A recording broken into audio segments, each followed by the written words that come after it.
Welcome to this episode of Why Pals Tales from the CP Yacht Laundry. I am here with Sarah Diggle. She is a fabulous lady and quite well known in the industry. You've been around for a while, but welcome to the podcast. Thank you. So we've been in contact for a little while now, and I've not actually had too many ladies that have gone on to do, I think only one other on the podcast that have gone on to do what you do. So I'm very intrigued to hear your journey and your take on it. But more importantly, are you ready for Christmas? No, absolutely not. I'm ready for the booze, but I'm not ready for anything else. You make me feel so much better about myself. Like I'm just it's not... like all the Chief Stewardess has gone.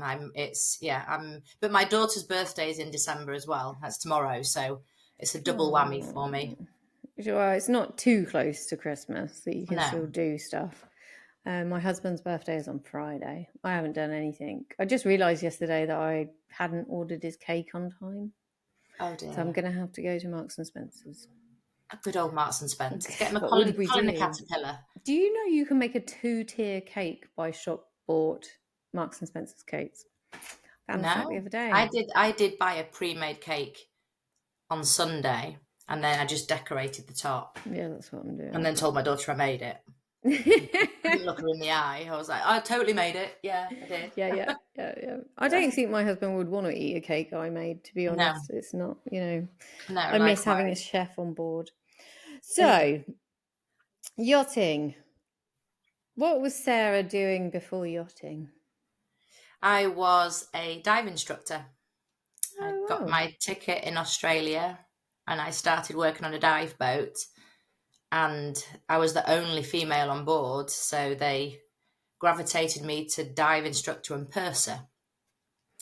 So that was my... How did you end up in Australia? Like what?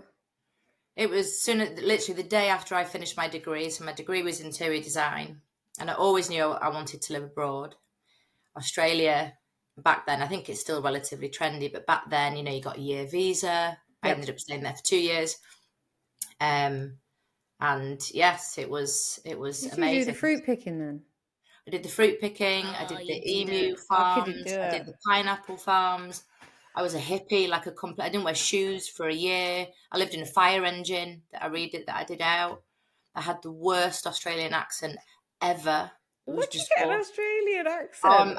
I'm awful. I pick up accents really easily. So your accent now is the original or not? This is the original. Yeah, this is the original. Okay. This is the original. But yes, if when I worked on yachts as well, if I was around Americans, I'd start saying I'm going to take out the trash and aluminum and things like that, and then I'd be like, "What are you doing, Sarah?"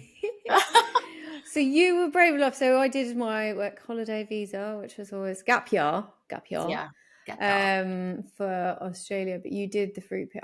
I looked at it and I was like, there is no way I'm living in a hut. I did everything. I did everything. I ended up in a place called the Arts Factory in Byron Bay, and I was classed as the PA to the manager, but all I did was answer his emails to girls and wax his surfboard.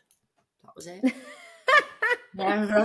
Easiest job ever in Australia. But I did get my diving ticket, and then I travelled around. I did South Africa for a bit, Japan, and then I ended up in Mallorca, and that was where I first saw the yachts. And I thought, So I've always been a firm believer, because I've just been to Mets, and they're talking about crew retention and how to find these kids. I'm like, go to a hostel in Australia. And you find the ones that come into the end of their visa and they're like, I don't want to go home yet. And it's ripe. They just need some money, basically. Yeah. They're ripe for doing it. Because if somebody in that hostel told me, I'll pay, do you know what I mean? It was a great option. No, absolutely. I think currently the yachting market, from things, on the TV, it's bigger than ever. And there's a huge demand for green crew coming in and then being placed. I suppose it's the attitude that seems to be the problem, and lack of training. Which it's expectation as well. Yeah, no, it is. But I think just the STCW alone, it doesn't teach you anything about life on board or what's expected. So there's a big Or life independently. Mm, You know, yeah. I don't, coming straight out of home to work on a boat is probably not the best. You do need to No. have that little bit of independent living. You do. But I suppose it's tricky though, because you're taught to be independent and live on your own and get a job, and then all of a sudden you're thrown into this environment that's a lot like having this huge family, and you're all sat around in this tiny environment, like a little bit like a goldfish. So it can be quite challenging, I think, in the beginning. So you're diving, and then what? You saw the yachts going by and thought, "Oh, I can do that." Yeah, so I was diving three dives a day. My hair was a mess from just diving all the time. My nails were broken. People think it's really glamorous. It's not.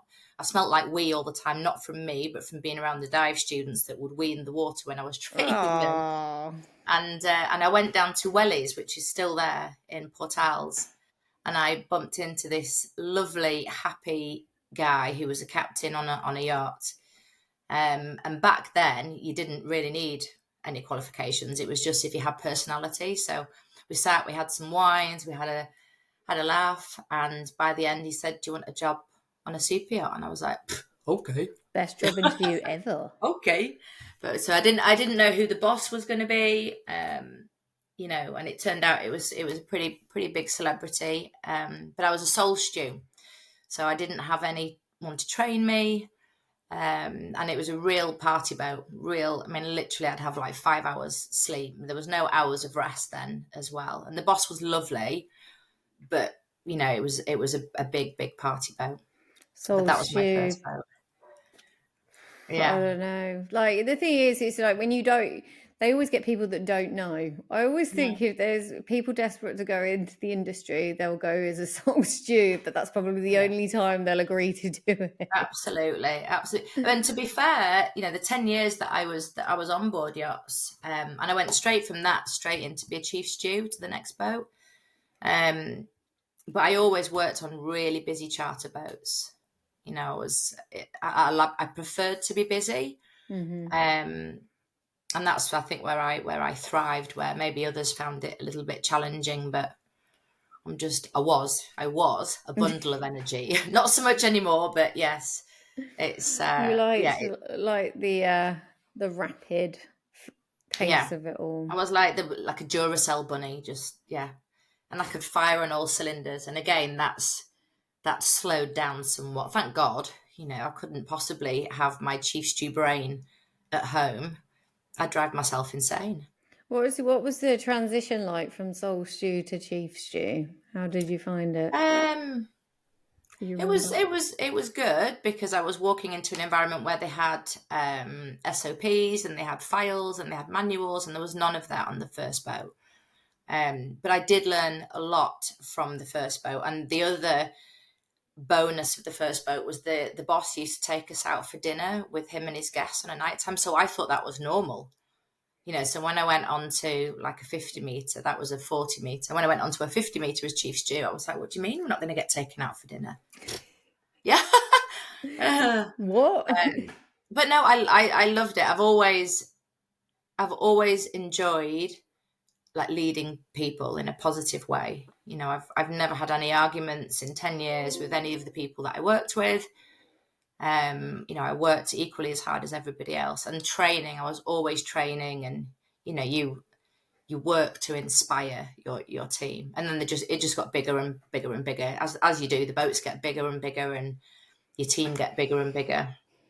What would you, if there's a girl out there, I think by the time this comes out, and she's going to go to Antibes and might get offered a soul stew, what would your advice be for somebody considering soul stew? Well, I think when I train in the classrooms, when I meet people face to face, I think there's different yachts that suit different personalities. If someone's very, very young and haven't had much independence or life experience, I recommend they go on a really big boat where they can kind of lose themselves in the crowd.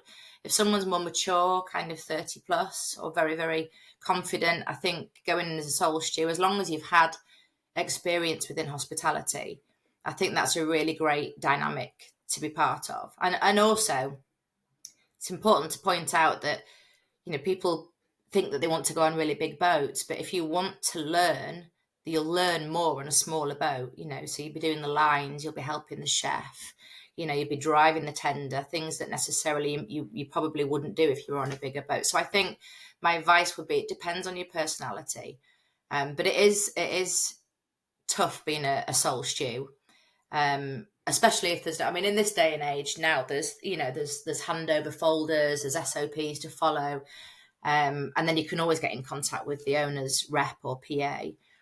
But I think there's plus and minuses to it. So, what was your first? Because obviously sole stew is good, but like your first experience, like your first boat. So my first boat as a Chief Stewardess. So I was really lucky. In 10 years, I did motor and sail. I kind of flipped between the two. So my first boat was a 50-meter sail yacht that was the circumnavigating. So we got to go to some just crazy places, which was amazing. Madagascar, went down the Amazon for 3 months. I did South Africa. It was fantastic. And I think that's, for me, the dynamic of the crew. There was 8 of us, and we were really, really close. Really close. So I can count on one hand. I've worked on lots of boats, and we always got on the yachts, but the ones that really stand out was, I think there's 3 that really stand out for me, and that was one of them. So sailboats. I imagine it would. That's that itinerary. Oh my God! Like that's a traveler's but again, the owner used to come on as we were moving, as we were on delivery to the next country. He'd be waiting on the quay with his suitcase, so we didn't really get much time off. So it was really, so we were together all the time. So I did that for a year and a half. But as I say, we were a really, really close crew. I was very lucky. Very lucky. Very lucky. Can you tell me? Like, obviously the traveling is a highlight, but what are the highlights you really, in those first, the beginning years, what you loved about it the most? The food was amazing. Still miss the food. It's not like it's just a set meal. Normally it's just like platters of salads and healthy fish and this, that, and the other. So I miss the food and the camaraderie. It sounds really cheesy, but if you find the right boat, so it's really important when you are being interviewed that you're taking in the vibe as well. Like, can I work with this person? If it's the chief stew, him or her is going to be your boss, not the captain. So it's really important that you feel that you can live in that environment. But the camaraderie, when you get it right, it's just, it's amazing. It's a family from the get-go. And within 6 months, I'm still in contact with everybody that I worked with, which is great. So if I want to go to Australia, I can just go stay with friends, South Africa, New Zealand. But yes, that's in the beginning, it was the camaraderie. And I thought about this before, I spoke to you. I thought, shall I be honest? But the food. I miss the food. I feel like I deserve to have somebody come to my kitchen and cook for me all the time. Well, I think it elevates your awareness of, for instance, like mozzarella cheese, versus Sainsbury's versus what the chefs get on board, and you can taste the difference, or real like fresh produce like the beef tomatoes that go with it, and also the wines, being introduced to these incredible wines. So it kind of turns you into a bit of a wine snob and a food snob, but completely accidentally. Ruins most average pubs for life. Yeah. Absolutely. Like we've got a really, really nice pub where I live, but they don't have any wine. No. So they've got no all of those flavoured gins. Flavoured gins. I can have a rhubarb gin. Yeah. But no wine. Average. Yeah. It turns when I'm teaching the interior course, part of it is the mixology. And they always say things like, "Oh, can you do a porn star martini?" And I'm like, "We don't do porn star martinis on board. We do the classic cocktails." But and then when you do make them the classic way, they're like, "Oh, but it's not sweet enough." You're like, "This is the classic way." Yeah, It definitely changes your palate and your expectations. So one of the downsides of leaving, unfortunately. Yeah, yeah, yeah. Any particular lows or challenges that you can remember? I think in the beginning, because I was on busy charter boats, and for anybody listening to this who is thinking about coming into the industry, you really do put the yacht before your family, your friends, your own birthday. So in the beginning, I struggled with Christmas. But again, we were in Jos van Dijk, in the British Virgin Islands. So, I quickly got over that. Yeah. But missing family was, sorry, I've got a thing coming up on my screen. Missing family initially was quite tough. But no, to be honest, I was like a duck to water. I loved it. I loved it. And I always, obviously, because you get your time off at the end of the season. So it'd be like March and October. And if it was October, if we were in Europe, obviously I'd come home. But sometimes we were in like the Maldives or somewhere. And I'd come home and my family would be like, why are you coming back to the UK when you're in the Maldives? And you're like, well, I miss you. You miss having your feet on the ground. Yeah, it's one of those unfortunate things where, rotation didn't exist. That was like a No, whisper, like who same. had rotation back in the day? So you Yeah. didn't get much time off, and you did spend majority of it trying to see people, because Yeah. otherwise that's it. And I suppose in a way, because boats don't generally go anywhere rubbish, you feel kind of, you're working, but you're kind of got the holiday vibe, but you're not on holiday. So I think crew need to remember that they're not there's more to a holiday than the location. It is literally that downtime to relax.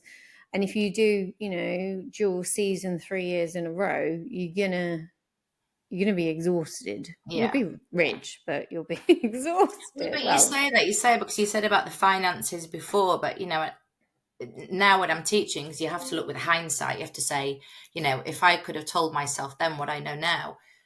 But it can be quite hard to save, because first of all, your palette becomes a lot more extensive.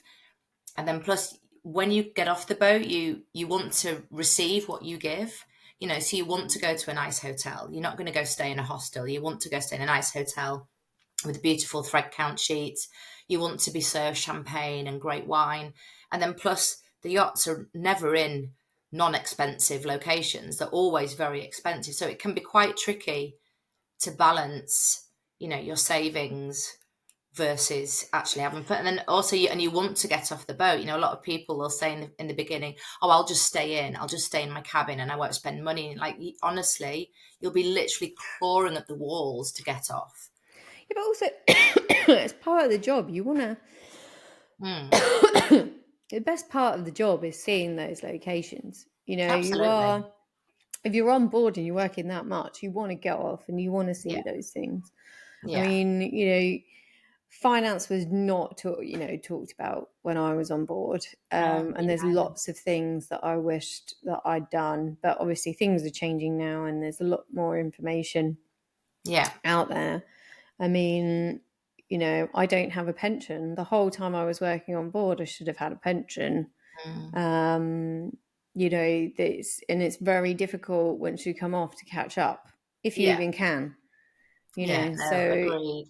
It's getting ahead. You can still have fun and blow loads of money, but there's a few things to get. But like you said, I think the resources now. But I guess when you're that young, the word pension is quite depressing. You don't think about it in your 20s. Yeah, no, you don't. But it's, we've covered it previously. There's a lot of sharks in the water. Yeah. There are a lot of swindlers out there. They reinvent themselves all of the time, and you get new, wonderful ways to lose money. I think yachts are more daring when it comes to life in general, and that apparently reflects sometimes in. But I think as well, there's now rotation is standard, isn't it? So if you're on rotation, I think, most of the jobs that I kind of see come in, maybe not so much for entry-level crew going in, but it's a lot more prominent on yachts now. So therefore people are obviously thinking, well, I want to buy a home, or I want to buy an apartment, so I've got somewhere to come back to. Yeah. And then also you've got 2 months of just spending money.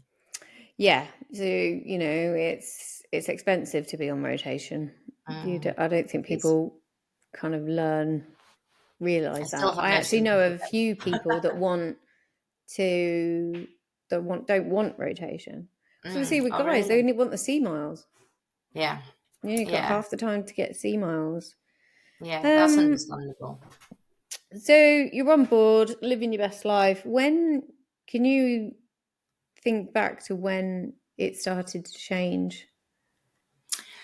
Yes, I can recall very vividly. I was on 110 meter. I'd worked for the boss for about 4 years. And I always describe the kind of service, whether it's deck or interior, but more so interior, and the chef as well with the owner, is you have to have like a psychic sense of, you know, you've got to give them what they want before they ask for it. You've got to take in every single detail, you know, the mannerisms, the way they dress, what mood they're going to be in, what kind of excursions you can do for them. And I remember, so he was an Indian guy and he had some Indian press on board, and we were in Goa, and obviously you're not supposed to take pictures, and there was some incredible artwork, you know, on board that was worth, you know, well over 10 million individually. And there was people taking pictures, and I said, please don't take pictures, this is against the policy. And they carried on, and I got really upset, and I kind of had to have a word with myself that this isn't my boat. You're getting yourself upset, you know, for no reason. And I had my break, and I went ashore, and I had a big think about things, and I thought, I've lived in uniform for 10 years. I don't know what kind of clothes I like to wear. I know everything about the owner, but I don't know anything about myself. And then that was when the penny kind of started to drop, that I suppose, in a sense, as fantastic as it, I mean, God, I had a 10-year run. You know, I'd lost myself along the way. So yeah, that's where it started. That's where it started. It is a realization, and also the realization you can avoid it as much as you want, but this is not forever. There's going to have to be something else, and the first probably 5 years you're kind of like, yep, you know, I'll think about it later, kind of thing. Yeah. But it is going to happen, and like what we said when we first obviously came on this recording, your body starts working against you as well. So this people pleasing pleasure of a lady becomes less tolerant. Yeah. And creating space to maybe think about what you want. You know, you become aware of the time that's being passed.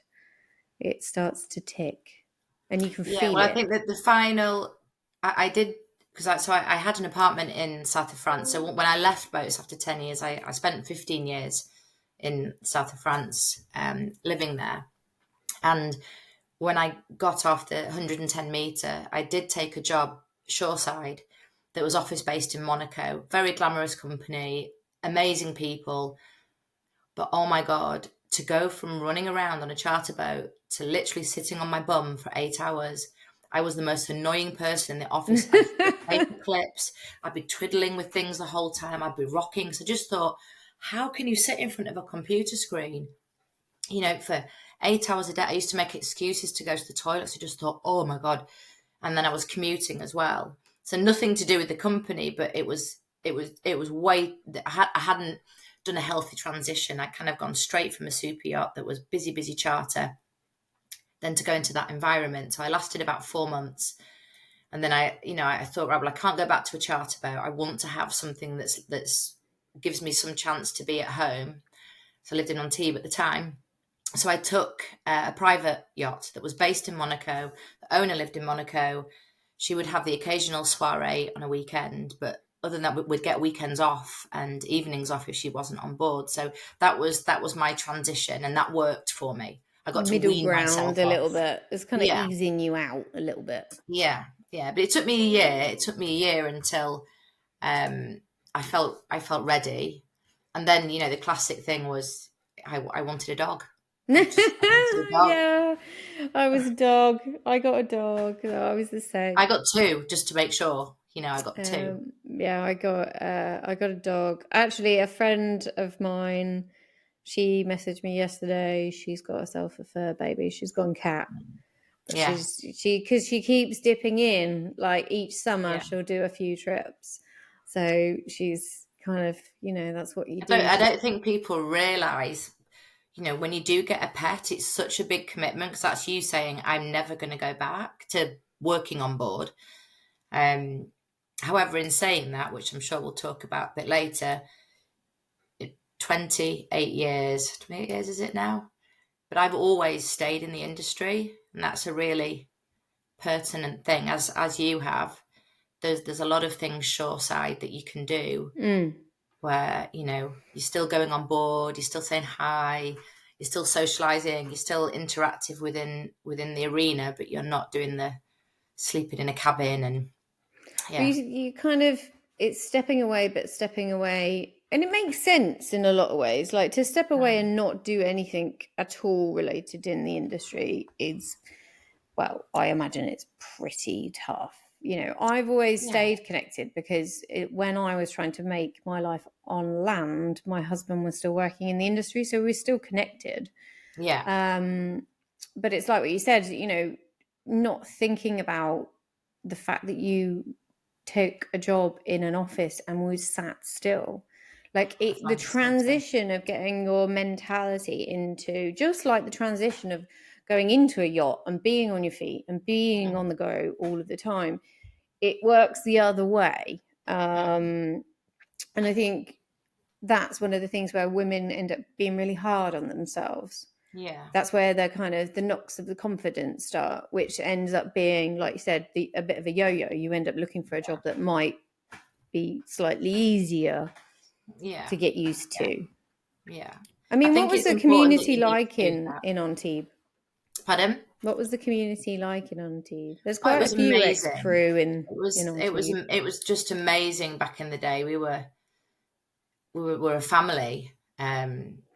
I mean, there's still some people part of that family that are still there, that I still go to see. But it was fantastic. I mean, it's a lot busier now than what it was back then. I mean, the winters, like December, was always my favorite time of the year because all the tourists had gone home. It was like brilliant sunny days, but cool. All the mountains were snow covered. But no, the camaraderie, and everybody worked on boats. And the funny thing is that, so I brought this up with a friend recently because I found out that her husband is a chief engineer on a yacht for the guy that I used to work for. He actually pinched me off a boat and gave me this amazing job, like a Cinderella story. I ended up being a guest on his boat, but he's worked for him for 4 years. But when you meet other yachties, you don't say, what boat do you work on? You don't really ask. You don't ask who the owner is. You don't, it's just like, oh yeah, my boat this, my boat that. But yeah, it was fantastic back in the day. This was back in the day when, what was it called? There was that bar on the corner. The Keys. So there was Tequila Bar that was now Drinkers Club. And then round the corner, it's now a fancy wine bar. But it was like a South African couple, Mark and Yo owned it. And it was like a sports bar. But yeah, I loved it. Absolutely loved it. It has. I mean, Antibes changed dramatically. Highly recommended to go there. It's a lot prettier and safer than what it was back in the day. But it's still, it's still the beating heart. So how long did you end up working weekends for before? Well, I was a year on board that yacht. And it was slightly longer than I anticipated, but again, the crew were amazing, absolutely amazing. And the owner was good friends with Prince Albert, and we struck a very, very firm friendship. So it was a nice balance. It was a really nice balance. And then on that yacht, they decided to do a random charter. And these charter guests came on board, and the main principal was a Swedish guy. And I could see from the preference sheet that it was going to be my kind of charter. It was just bonkers. The stuff he was asking for was bonkers, but good bonkers, good sense of humour, when you come across someone who's wealthy but they've got a great sense of humour, you know, it's quite rare that they enjoy their money. And he came on board again. We got on like a house on fire, and he offered me a job. This was in the July, but I didn't finish the season until the October, which was my year. And he was stood on the quay. He was stood on the quay waiting for me in Monaco, and took to that. He gave me a land-based job. And then the following year, he wanted me to organise the same yacht that I was chief stew on, that I'd left. I was to organise the Monaco Grand Prix. He wanted to be on the tiki. I was going to be a VIP guest, and I had a 2.5 million budget Nice. for a 5-day trip. And I was like, holy moly, mother of God. How on earth I've gone from a trip? But it was the boat that I was the chief stew on. So you can imagine, you know, some of the same crew were there. You know, so I'm wanting to go in the galley and help the chef, and wanting to help do the washing up. And yeah, it was odd. And it's a story that you don't hear very often. That's a decent party budget. Whoosh. Although it doesn't go that far in Monaco, does it really? No. But he you know, I'd organised, he wanted all the women to have Dior dresses and all the men to have Dolce & Gabbana suits. So they closed the shop for us, and we went down. He was like, go to Chanel, everyone pick a handbag. Go to Dior, I never dress, get invited to parties like that. It's rubbish. I know. Well, it was only that once. There was only that once. But yeah, so that was how I kind of made the transition. And to be honest, yeah, I worked for this guy for a year, and he was amazing and he was generous. But I just got so tired of champagne and the clubs and the blah blah blah. I just wanted to settle down a bit. So I bought a 1974 VW camper van, did it up, handed my notice in, and I went travelling around the wine regions, around Bordeaux. Oh, that just sounds separated awful. myself from it all. Sorry, my dog's barking. That's okay. It sounds awful. So that was a holiday?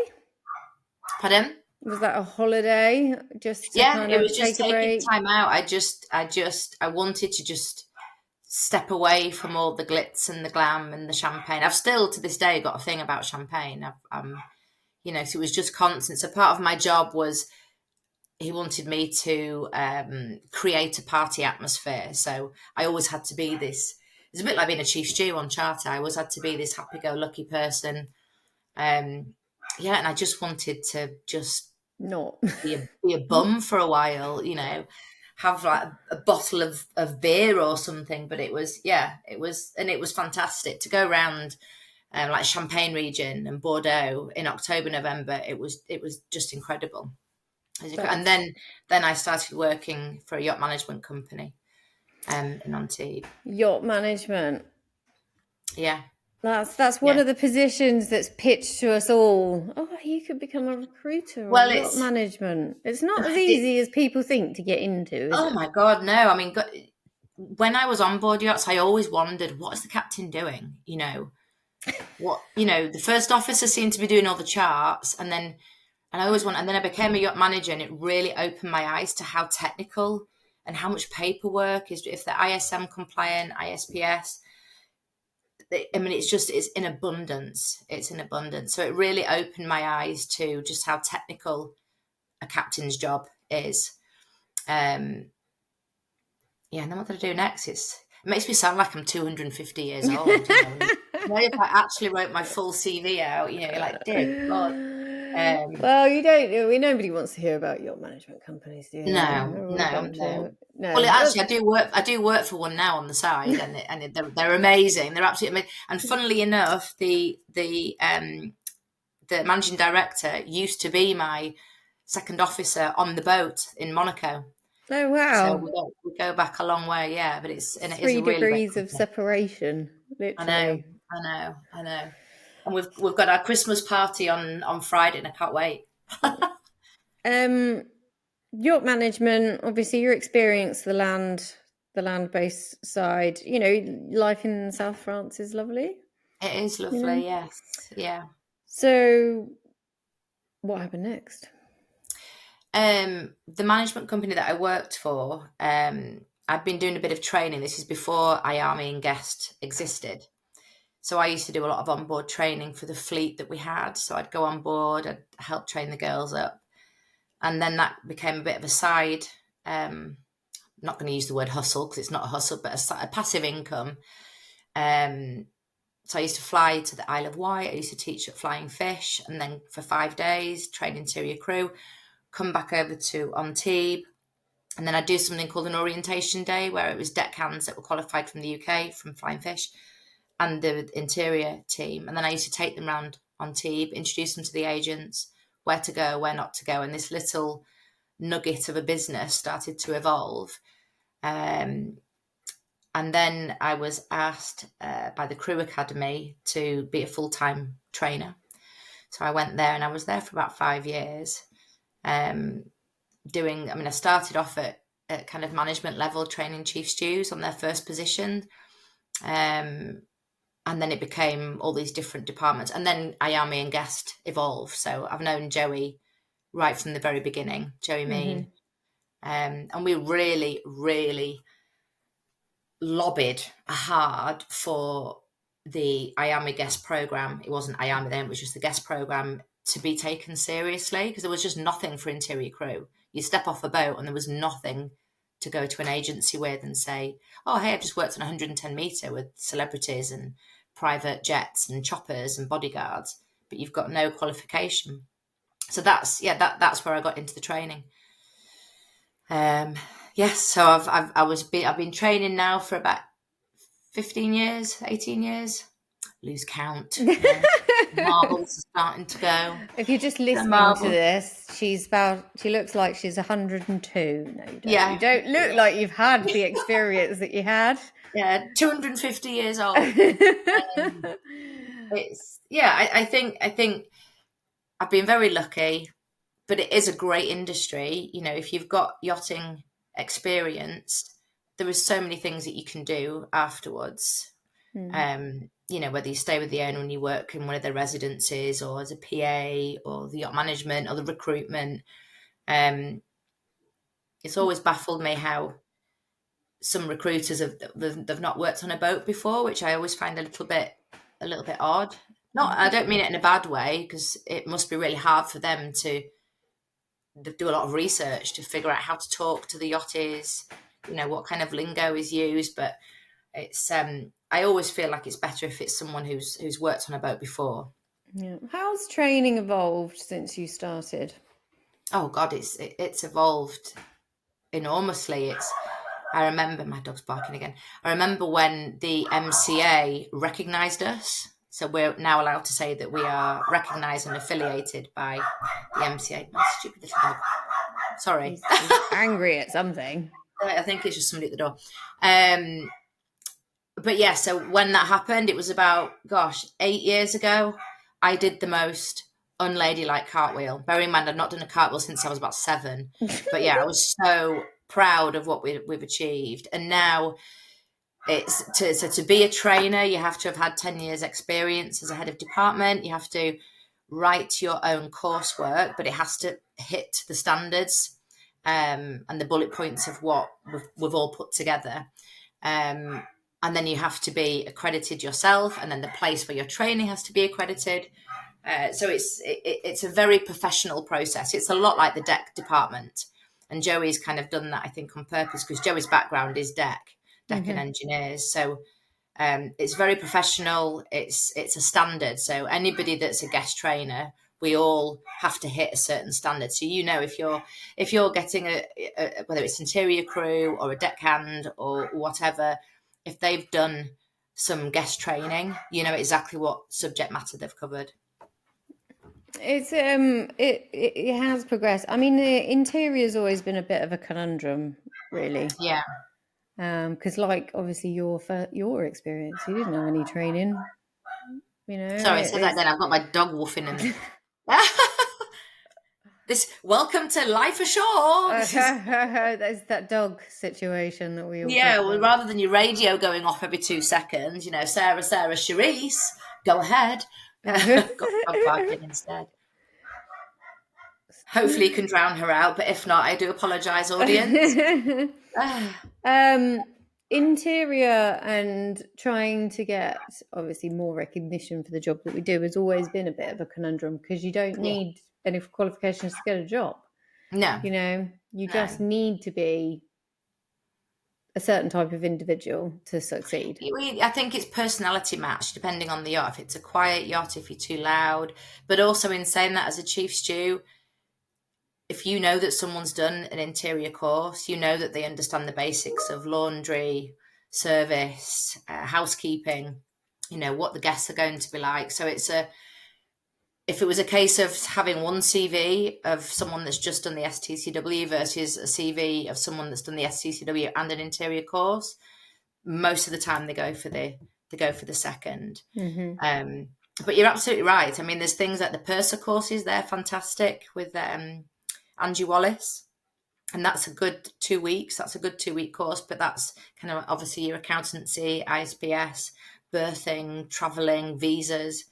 So it's all when you get the certification, it's all things that you can take shoreside as well. Yep. Itchy nose. You're going to sneeze. I thought I was going to sneeze.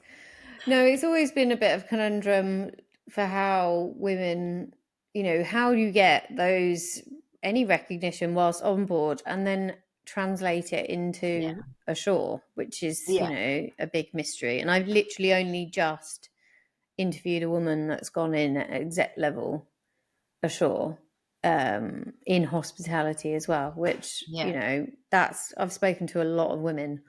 So she's unusual, because it's really difficult to translate it. Yeah. But I think that there's a big, there's a few companies in London, and again, I was just really lucky to get directed in the right direction. But there was one thing that I did find was quite easy to be offered work. I didn't take it because I wanted to have a dog, but it was being a PA to celebrities. So I was put forward for quite a bit of work for celebrities. And again, when you say it out loud now, especially the people that I was offered the job, you'd have like 7 interviews and you get offered the job, and I turn it down simply because, I didn't want to travel anymore, and I wanted a dog. You wanted a dog. Yeah. Wanted a dog. So where are you based now? In Yorkshire. So what happened in France? You're just like, well, I can't eat any more baguettes. I'm done. No, I love South France, and my best friends still live there. The expat community I loved.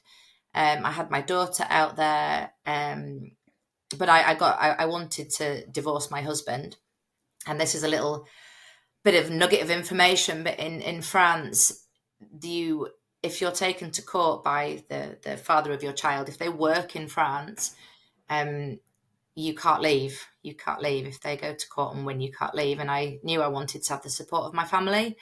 And I still now have friends who are stuck in France who have since remarried, have other kids, and they're from Australia, South Africa, New Zealand, and they have to stay. They have to stay in France. So What do you mean they came have to back stay in France? Why? Not allowed to leave. If the father of the child, the first child that they've had together in the first marriage, if they reside in France and they take them to court, the court will generally rule that you have to stay.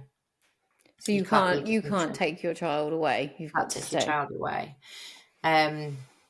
Yeah. So and again, I was, I've been 7 years back, but still, small things about the UK still really excite me. Like like rain, wearing Wellingtons, and going to country pubs. And the countryside here is gorgeous. I mean, I had a bird table. I lived in Valbonne after Antibes, and I had a bird table outside. And for 7 years, I just had wood pigeons and warthogs on a night time. Literally, that's it. And you come back to the UK, and for all its bad weather, etc., the wildlife here is amazing. The pub life is amazing. It has been a bit weird this year. We had no bugs. Yeah. There was no bugs. Yeah. There was no butterflies. A lot of bugs. Really, we had really snow odd. 2 weeks ago. And then the weather can be intense, and also it can be it's quite a struggle not being around other yachties. So I only really, because I work from home now, and then I've got my online course, which obviously is the passive income. So it's when, you know, when I go into the office, I turn into that irritating, like really excited, over the top, because I'm around people. So it is hard, you know, when you tell people and they'll go, wow, like what is that? But again, you know, people do moan about below decks, etc. But it has given people, the general public, an insight into some of what, I'm not saying it's accurate. You know, there's many things about it that isn't, but it does give them some insight into what life is like on board. You know, so I always say to people, if you want to know what I did, you know, watch a bit of that. It's not completely true. No, the standards hopefully are a lot higher. Oh God, yeah. And 3-day charters. 3-day charters is something that you only can dream about. Yeah, no, they're not. It's, you know, it's a taster, but it's, you know, it's there's a lot more to it than. Absolutely. I mean, things like, you know, radio jargon, how to use a radio, you know, what happens before guests come on board. So before we finish up, I've got 2 questions. The first one is, speaking to your younger self, or, you know, an 18, I don't know, how old were you when you got 20 something, if you'd done your degree? I started yachting at 24. 24. Okay. 24, and then I got off at 34, and then I was shoreside. So if you could talk to a 24-year-old Sarah, or talking to 24-year-old Sarah, or any individual that's kind of considering it, what would your 3 bits of advice be? Don't take yourself too seriously. You know, you've got to have fun. So, yeah, the first thing would be to not take yourself too seriously. Just try and have some fun. Second, I do wish I'd saved more. I really do wish I'd saved more. And third, for somebody new, that I mean, you've got to have really thick skin, but you've got to find the boat that's right for you. And you just know when you're in your interview, when you're walking around the boat. I think there's a huge, there's not really any middle ground. You either find the boat that's amazing for you and they become your family and friends, versus if you're in an environment where, I mean, you've got to do your research, ask questions like, you know, what's the nationality of the owner? Obviously you don't ask the name, but that could be pertinent to life on board. So if it's a dry boat, for instance, you know, they might say that the crew are not allowed to drink. If all the crew are Italian and you don't speak Italian, you know, you've got to ask these certain questions to make sure that your environment fits what you're looking for. Yeah, it is important, but you learn, I think, trial and error with a lot of those stuff. You know, if you don't ask that question in the interview, you'll soon remember the next time. Yeah. But it can be avoided. The build of the boat, the nationality of the owner, and the nationality of the crew. Yeah. I think that's really important. It's 5 things, isn't it? My captain used to say 5 things. So boat, owner, itinerary, salary. But again, with the salary, when I used to interview people, if they asked me the salary kind of straight away, I'd be really put off. So I always say, look, if they haven't brought it up by the end of the interview, just say, is the salary paid in dollars or euros? And it's a really good way to prompt people without getting what's the salary. Yeah, it's like 5 things. If you've got 4 of the 5, you can probably make it. 3 of the 5, I don't know. Yeah. You know, don't take it otherwise. Okay, so we've come to the natural end of our conversation, but I always ask each guest if you have a crazy story that's out of NDA and you can tell the listeners of the mad stuff that goes on board.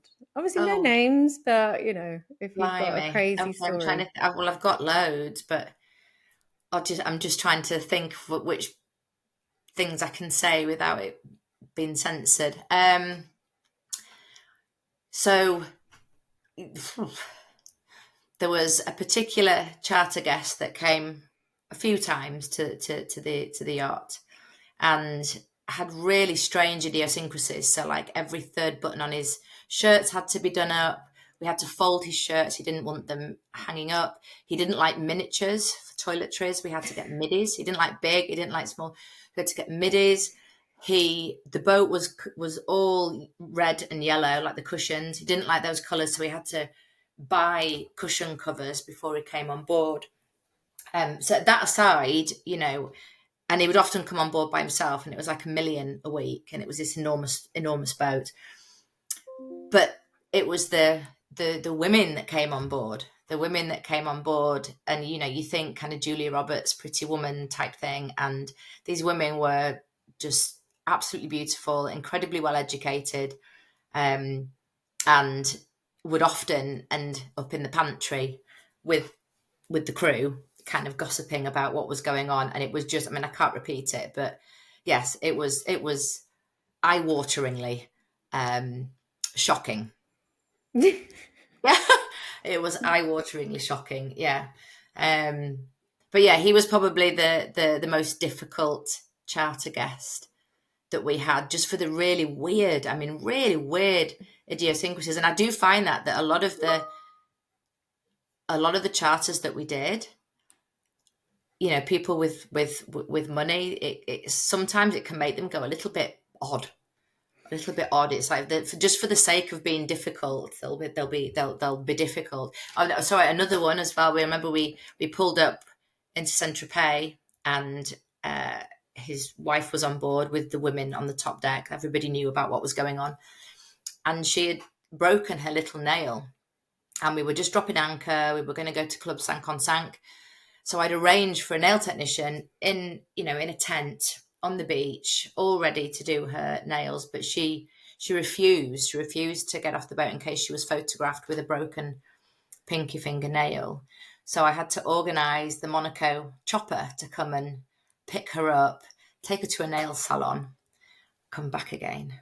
What? All the way? Her pinky finger, yeah. And I think that's a real testament of being good crew. Is inside you're doing that, you're going, what? No way! Like, but you have to go like, okay, that's no problem at all. Well, we're yes people. It's your money. We can make anything happen. As long as you're willing to pay the bill, we can make it happen. Exactly. I've had guests. The twin babies could only drink Highland Spring water. Yeah. That's it. And caviar, and they give like the one-year-old caviar. Highland Spring water, made from Scotland, brought out of the ground in Scotland. It's not available very readily in the south of France. No. So you have to have a private jet. Yeah, literally, it was a private. And then another one. I'll give you this last one, but this was in St. Bart's. It was March, so we were out of season. We were supposed to be coming over to the Med. A lot of the shops had closed, and we had a very busy charter. It was 2 weeks charter as well. And the young child that they had was, I think he was turning 5 years old, decided that he wanted to have a Halloween party. And of course, on the yachts, you don't just do things in halves. You have to get like full-blown skeletons and ghouls, and the whole boat has to be decorated. I went ashore. There was nowhere that sold Halloween apparel, and they wanted entertainers. There was nowhere open. So we ended up having to hire a private jet, pick up entertainment, and who came with decorations and skeletons and witches and ghouls on the private jet, which cost a hideous amount of money. And then all night the crew, as you'll have done this yourself, all night the crew were decorating. Thankfully, I dressed up as a witch because I looked dreadful. I had bags under my eyes and all sorts. And then this little kid came upstairs. We were like, surprise! And the kid just went, I don't like it. And you just, it's moments like that you're just going to go, yeah. How do you not drop kick them off the boat? Like, well, obviously. Yeah. Exactly. But then you just think, what a waste of money. It was like 30 grand just for this tiny to waste, and they will continue to waste it over and over and over again. Thank you so much for sharing your story. Thank you for really having me. Appreciate it. And your crazy stories. I might tap you up for some anonymous ones a bit later on. We can read out at a later date. I've got a few. That's why I was caught off guard there, but I do. Yeah, I do have a few. Thank you very much for coming on. All your contact details for your training will be in the bio below. ladies and gentlemen, if you've been listening to this podcast, we do have loads of others for you to enjoy from other incredible ladies. I haven't done a boy yet, but I'm not saying I'm never going to do a boy, but I haven't done one yet. If you, continue to watch this space. There'll be more episodes, and join us next time. Thank you very much, Sarah. Thank you. We'll catch you next time. Thank you. Bye.